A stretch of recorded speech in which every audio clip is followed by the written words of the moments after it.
Alright, so if you find any of these stuff interesting, right? It sort of takes intelligence to even be able to understand anything that in a nutshell says, right? These types of videos. The type of videos we watch, type of niche that I go for here on the channel. It's kind of necessary. Intelligence is kind of necessary, okay? And I'm sure if you're watching this right now, you must be an intelligent person, unless if you're a monkey watching my video, which in that case, even a monkey's pretty intelligent. Have you guys seen them solving problems? They have better memory than me. You know, they have like photographic memory.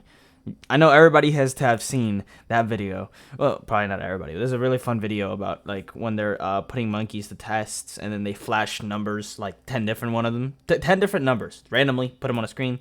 You flash them for like 1 second and they look at it and they have photographic memory. They see all 10 numbers and then they can, like click on them in order too. So they teach them what's like 1, 2, 3, and they teach them like quantities and what how that shit works. Like, okay, this one is first, 2 is second, third is whatever. So monkeys are pretty smart, and we are monkeys, but we're the smartest of monkeys. At least that's what we can decipher, what we can discern from the fact that we can make these videos and all the other things that we can do that other monkeys just simply can't. And I don't think that's very fair, right? Because I don't think we should. It seems like we're pretty advanced nowadays. We're still monkeys. But, like, to see the difference in what we can do and what a regular monkey can do, it just doesn't even seem like we belong. It seems kind of alien, doesn't it? It seems kind of weird that we are in that category. That we're in the monkey category. But look at what the fuck we do. What the fuck are humans? Like, when that kid is in that when it's a fetus and it's growing up and its brain is being developed and everything's being developed, is consciousness being developed there? So is every new kid just consciousness being created and put out into the world through a process? Through the matter, are we just like getting matter in the universe somehow through some processes in the womb? It just becomes alive. It becomes self-aware and self-conscious. Like, what are we doing? How are we, like, when I'm walking in the fucking streets, there's 8 billion other people, man. And you're all real and you're all self-aware and think just like me too? Isn't that fucking crazy? What, like how many people really think about that kind of stuff? I feel like a lot of people don't have time. You know, I mean, you have to have certain things for you to really be able to do this kind of stuff. You have to have your Maslow's basic hierarchy of needs. But if you do have that, you're likely watching this video. And you likely, if you haven't clicked off, you're the GOAT. I talk too much. Let's go.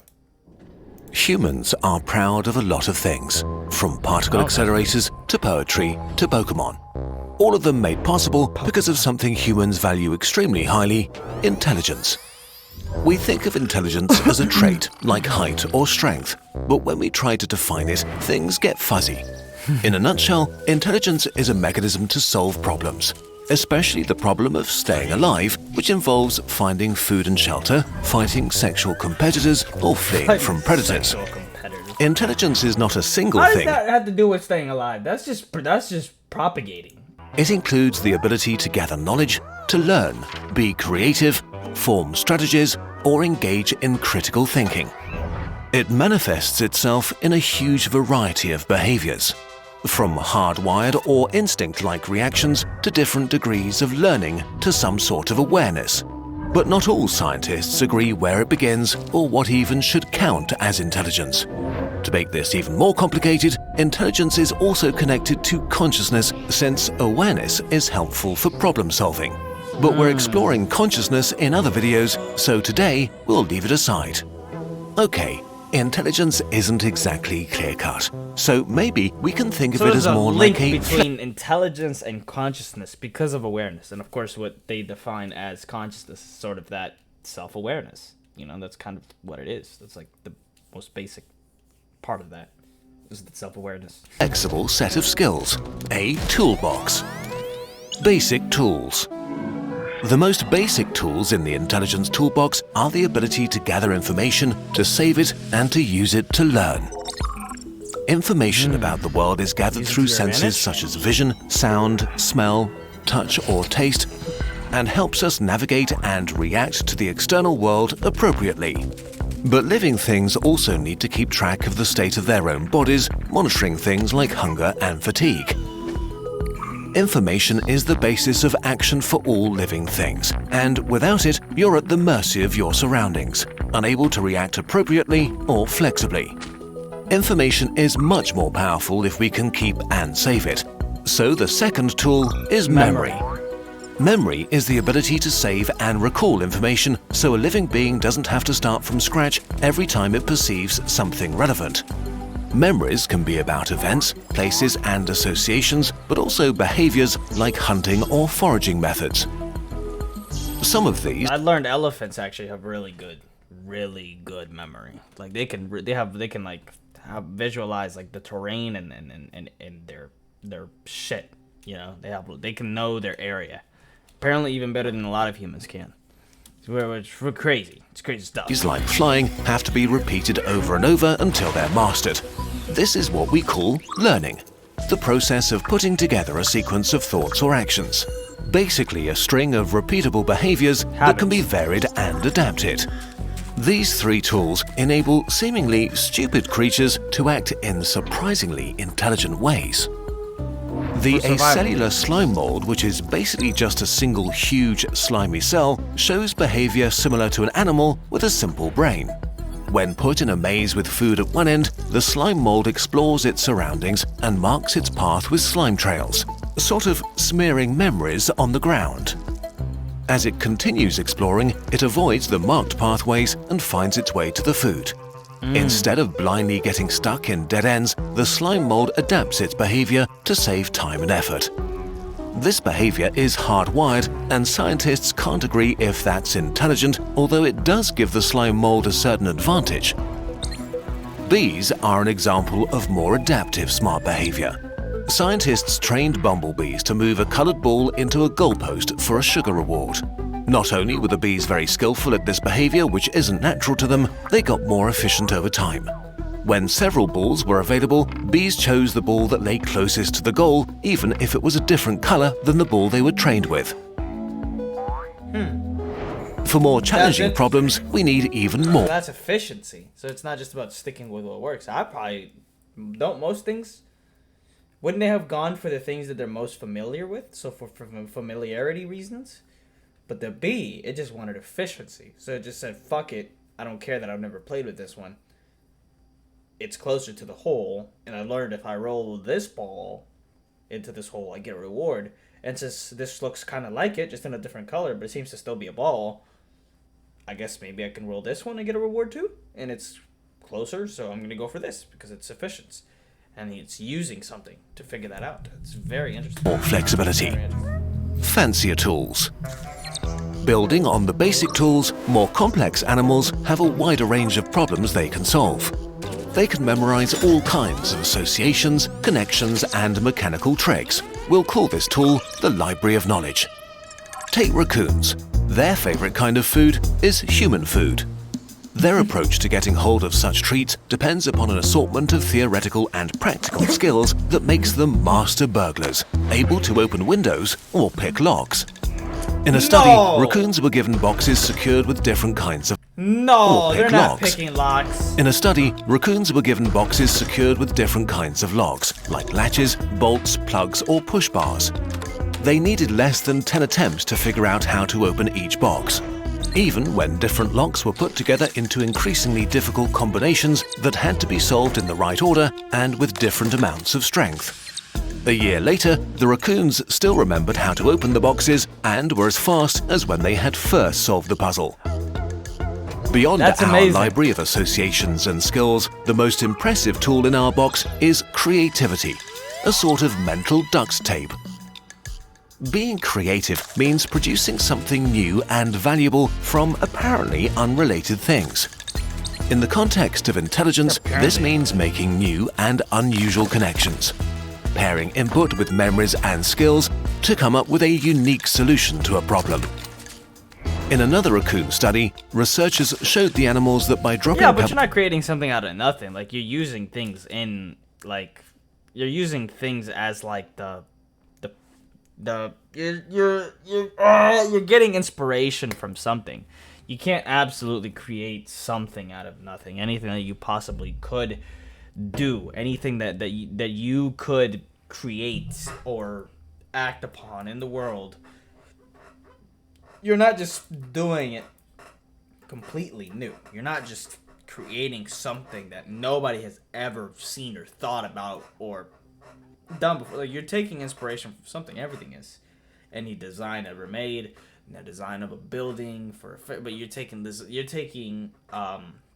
inspiration, when buildings are designed like a flower, designed like an acorn. Everything is taking inspiration from something else, which is creativity. It's seamless. It seems as though you're creating something out of things that are not connected, not related in any really way that you can see very visually. It's like it doesn't have to be very related, but you're taking inspiration from something. So if you're gonna roll a ball over that fire, well, maybe you've seen that you can roll a ball, so you understand. Okay, you can roll a ball, so maybe I could roll it over there. If you didn't know a ball could be rolled, then you wouldn't have rolled it. And you can say, well, I've seen a bridge. I know that you can. I've seen a tree that's fallen over a river. A tree that's fallen over a river, I can walk over the tree and not have to touch the river and not fall into that stream.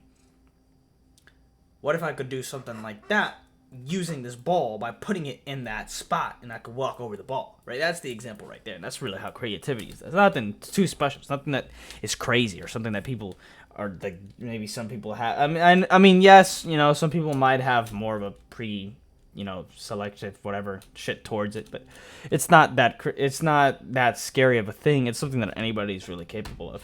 I wouldn't even consider myself that creative, but that's just me.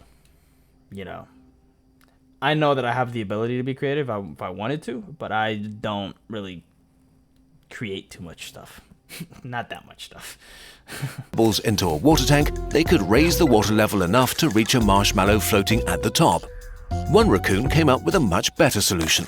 It tipped the tub over. Another facet of creativity is applying a new resource to a task: physical tools.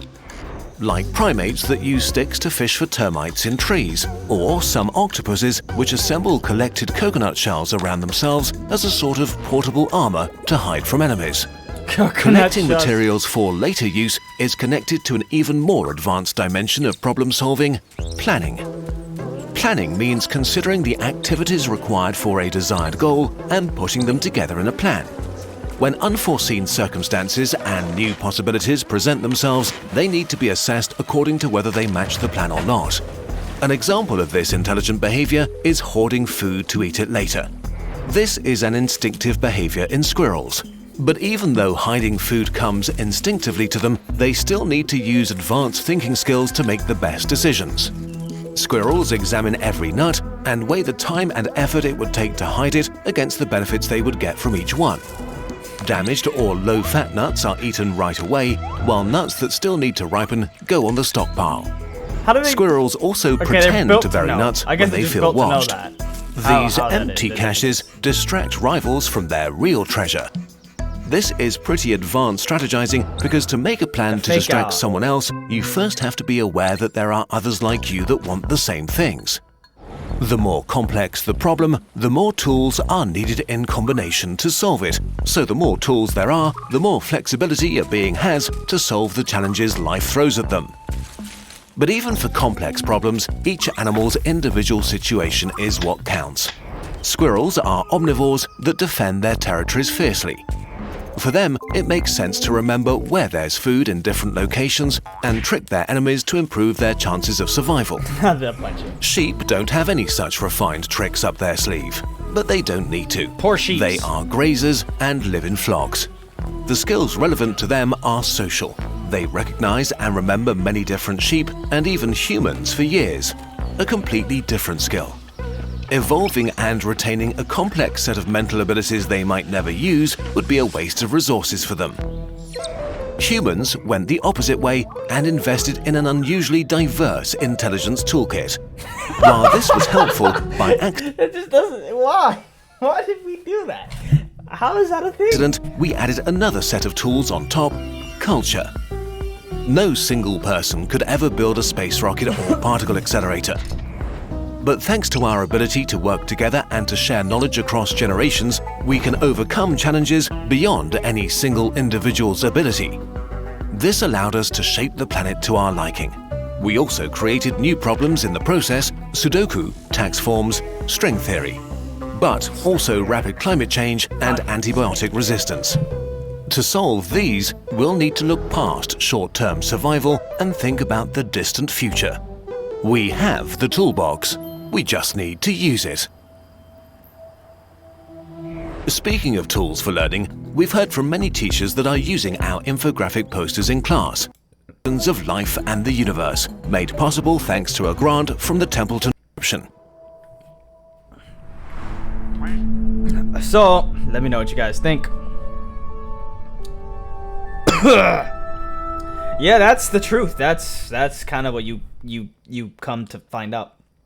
The more you learn, the more that you feel that you know nothing.